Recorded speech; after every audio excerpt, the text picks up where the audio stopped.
Assalamualaikum warahmatullahi wabarakatuh. Waalaikumsalam warahmatullahi wabarakatuh. Good evening, everyone. We are from the fourth group of language assessment. We would like to present about our material that is principle of language assessment. My name is Aulia Rahma Putri. My name is Nazula Rachma. My name is Rizky. My name is Eloys. My name is Fani from Muawanah. And my name is Kurnia Ningsih. Okay, so let's enjoy the presentation. Okay, the first is practicality. Practicality in simple words means easy to be done. According to Brown, practical in assessment consists of financial limitation, appropriate time, and easy to administrate, score, and interpret. The test is practical if the course is not too expensive, the students didn't take too long or too short time in finishing the test, and there are clear instructions in question and the rubric of assessment. Here we have example of practicality in financial area. Since a long time ago, Indonesia used grey paper or kertas buram as a media to print out the question and the answer sheets for the midterm and the final test. It is because the cost of grey paper is the cheapest among the other types. So it can push the cost that our country should pay for the test paper. If we use the high quality or the expensive test paper, it will cost the higher too because we need a lot of test paper. Thank you. The second principle is called as reliability. A reliable test means that it is dependent and consistent. There are 4 types of reliability aspects that we can use. The first is that student-related reliability. It means that the reliable or the problem itself comes from the students. For example, on the day the students take the test, they feel very fatigued, they have bad day, and they are very tired, for example, that will influence the result of the test. And then the second of all is the rhetor reliability. I think that based on this rhetor reliability, the human error, subjectivity, or maybe human biases can happen towards the test. There are 2 types of the rhetor reliability. The first is inter-rhetor reliability. Inter-rhetor reliability means that, for example, when you give one test to 2 kind of students, so the result should be like at least similar to another. When it is not as what is expected, there is another probability that the test taker is, for example, they are incompetent and then any kind of problematic with the scoring criteria. And then the second type is that intra-rhetor reliability. Intra-rhetor reliability is something that is common, that happens during the test. For example, it is because of the unclear scoring criteria, or maybe the test takers is not that experienced to take the assessment or the evaluations or the result, and then how the test takers have the biases, for example, because they know this students is good, this students is bad. I think the bad students, at least they should have length value or grade behind the good students, or that kind of biases. The third type is that what we call as the test reliability. Test reliability means that sometimes the problem is coming from the test itself. For example, like the test is too long and then it will take a long time for certain students to do. So there will be like discriminations that happen towards this students because they have difficulties in doing the test. So it is not reliable enough for the test.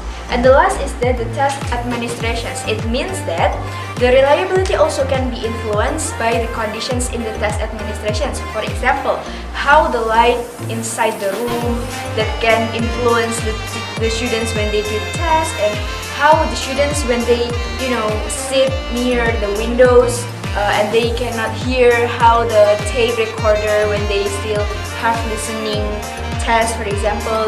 And another thing like noise such things of conditions that can influence the students when they are still taking the test itself. So there are 4 types of inner reliability. The first is the students related reliability, second is writer related reliability, third of all is the test administrations, and the last is the test reliability. So that's for the second principle. Yeah, so the third principle is validity. Validity is the extent to which inferences made from assessment results are appropriate, meaningful, and useful in terms of the purpose of the assessment. This is from Kurnia 1998, page 226. And the validity has 5 types. The first is content-related evidence. This means the achievement that you are measuring. And this usually used in standard language, proficiency tests, and limited stretches of discourse. The second is criterion-related evidence. This type to specified classroom objectives are measured and implement predetermined levels of performance and expected to be reached. The example is on the placement test and language aptitude test. So the next 10 until 5 points will be delivered by me. Okay. And the next is construct-related evidence or construct validity. It refers to the degree to which evidence and theory support the interpretation of test scores entailed by proposed uses of tests. For example, one way to demonstrate the construct validity of a cognitive aptitude test is by correlating the outcomes on the test to those found on other widely accepted measures of cognitive aptitude. And the next is consequential validity. It refers to the positive or negative social consequences of a particular test. For example, the consequential validity of standardized tests include many positive attributes, including improved student learning and motivation, and ensuring that all students have access to equal classroom content. However, standardized tests also have several negative consequences as well. They include inappropriate use of the test to reallocate state funds and teaching students to pass the test instead of actually understanding the material. And the last is face validity. It's a simple form of validity where you apply a superficial and subjective assessment of whether or not you study or test measure what it is supposed to measure. For example, IQ tests are supposed to measure intelligence. The test would be valid if it accurately measured intelligence. Thank you. Okay, a fourth major principle of language testing is authenticity. According to Rahma and Palmer in 1996, authenticity as the degree of correspondence of the characteristic of a given language test task to the features of a target language task. In this principle, we combine art and science in order to represent a real world in the test. In this context, the art means context in reading passage or text type, and then real world big sound in listening test, and then role play in speaking test. And the science means material and language. In a test, authenticity may be present in the following ways. The first one is the language in the test is as natural as possible. And then the second one is items are contextualized rather than isolated. And then the third is topics are meaningful. It means relevant and interesting for the learner. And then the fourth is some thematic organization to items is provided such as through a storyline or excerpt. And then the last is task represent or closely approximate real world task. I will give the example of the authenticity. For the example, when the teacher wants to measure grammar skill students and then give tests to their students not only with grammatical errors that can be combined with descriptive descriptive text or other text types.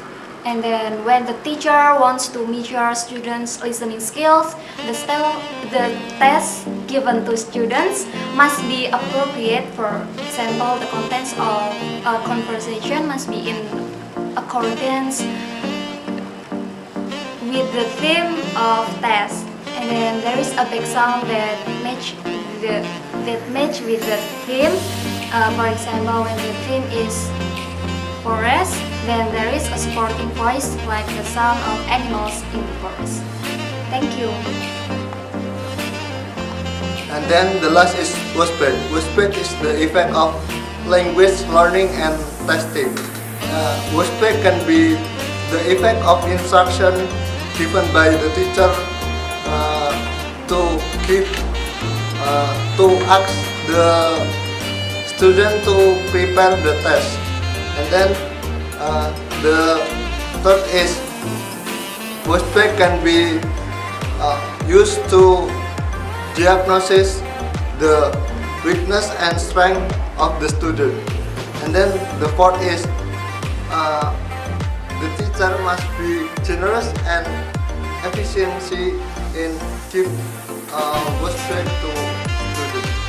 For example, when the teacher give a score, the teacher must be can to break down the score, explain the score to give the effect to the student, and then the student can improve the test, the next test.